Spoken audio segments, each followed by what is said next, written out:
oui, Pierre, et bien que non, la Tour Perret à Grenoble n'est pas prête d'accueillir des visiteurs. Les travaux sont repoussés pour un problème administratif. Une nouvelle consultation va être lancée pour peut-être rouvrir au public en 2025. Ce sera alors le centenaire de la Tour. Chaude ambiance mercredi après-midi sur la place Victor Hugo à Grenoble pour la 6e course des garçons de café.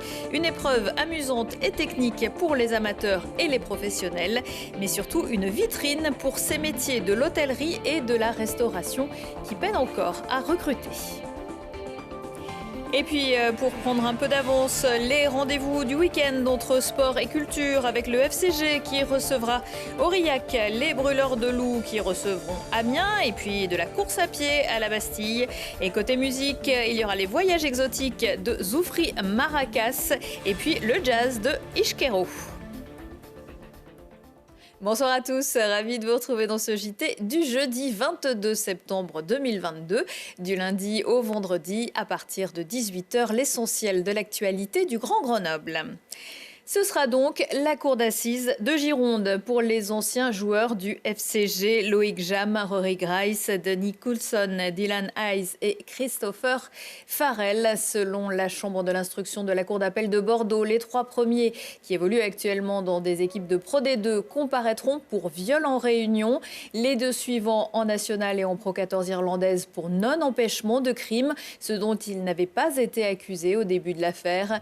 Jam, Grice et Coulson ont reconnu avoir eu des relations sexuelles consenties avec une jeune femme après un match contre Bordeaux-Bègles le 12 mars 2017.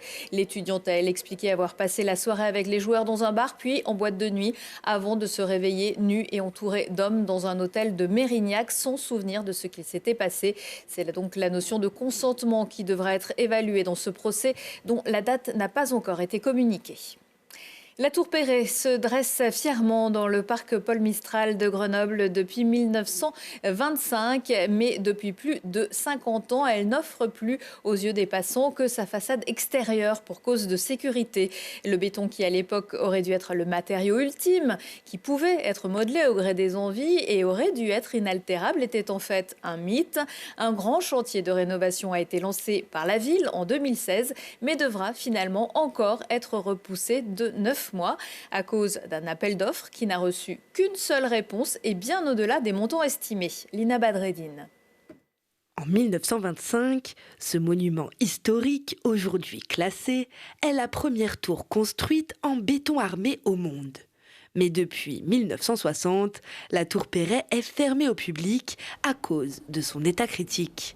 Celle qui aurait dû voir le bout de sa rénovation en 2022 puis début 2025 ne devrait être inaugurée qu'à l'automne 2025, conséquence de la crise sanitaire puis d'un souci d'appel d'offres. L'objectif est qu'à l'image des bulles de Grenoble, cette tour devienne un emblème de la ville avec une vue spectaculaire et complémentaire à celle de la Bastille.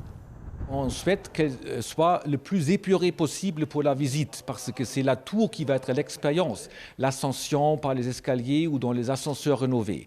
Mais on va mettre en place un parcours touristique et culturel dans le parc Paul Mistral qui va raconter l'histoire de Grenoble au XXe siècle, l'histoire de l'hôtel de ville, des Jeux olympiques, l'histoire de la tour et de l'exposition internationale, avec une composante numérique très moderne, peut-être même de la réalité virtuelle ou augmentée, et bien sûr aussi avec des plaques d'information et une plaquette.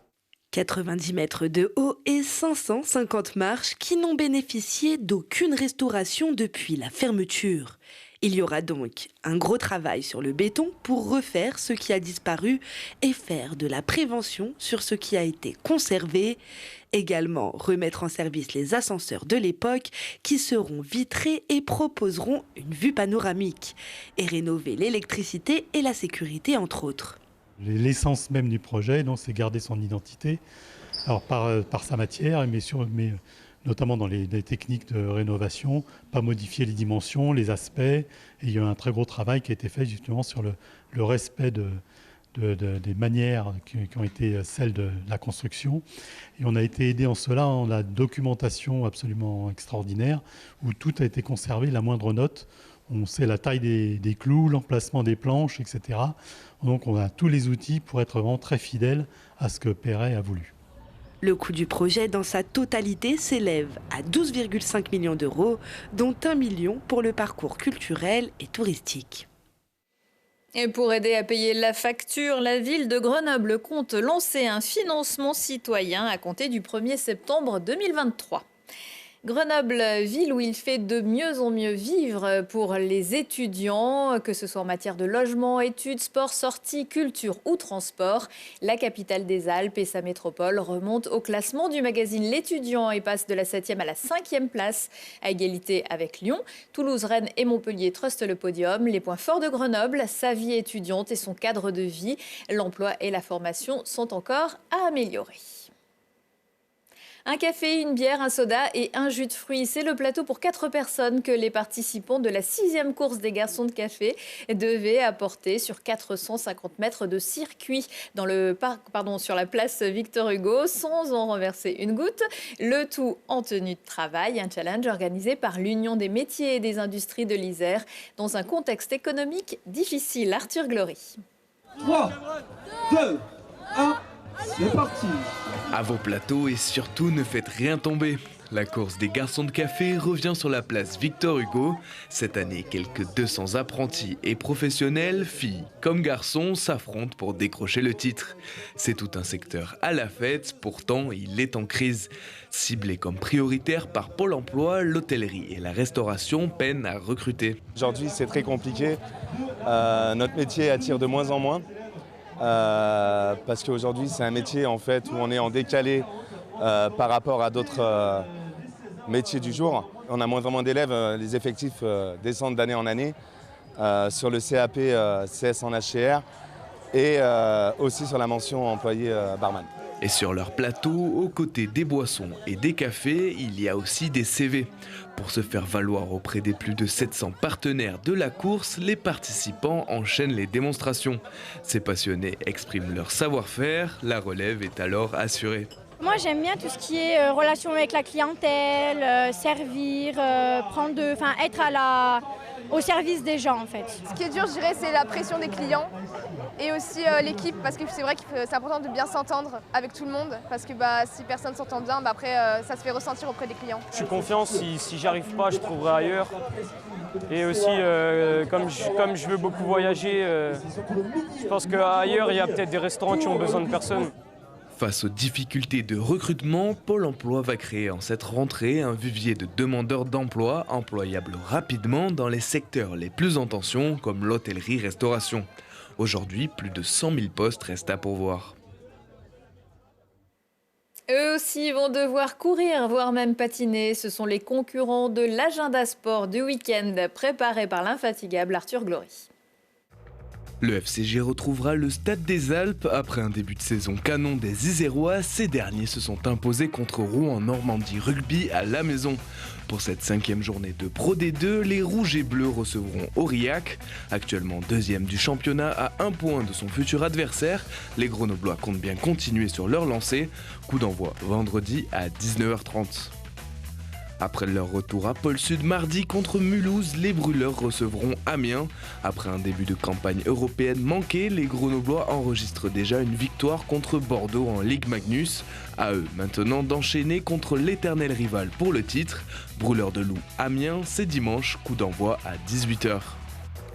Il y aura aussi du mouvement côté course à pied avec plusieurs événements prévus ce week-end.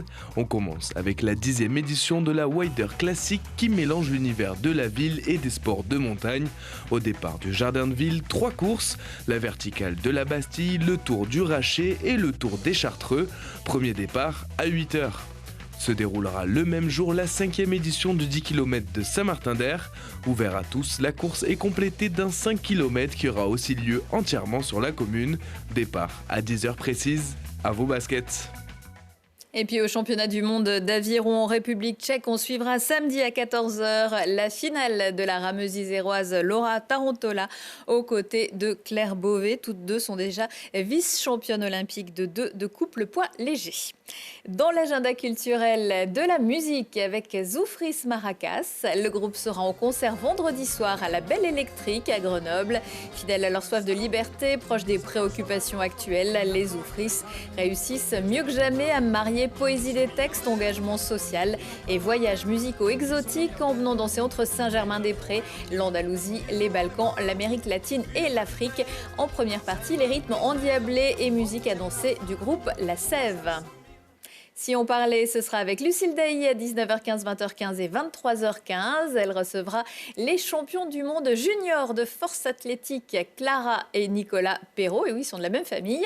Le directeur de l'université Interage du Dauphiné, Cédric Mazon, et le pianiste de jazz, Alfio Rigiglio, qui sera à l'affiche du Grenoble Jazz Métropole Festival. Le département de l'Isère célèbre quant à lui les 40 ans du festival Jazz à Vienne dans 3 musées départementaux. Une série de concerts gratuits qui accompagne la sortie de l'album Past and Future. Vendredi soir dans les jardins du musée dauphinois, ce sera avec Ishkero, lauréat du tremplin réseau du festival Jazz à Vienne en 2022. Excellente soirée à tous.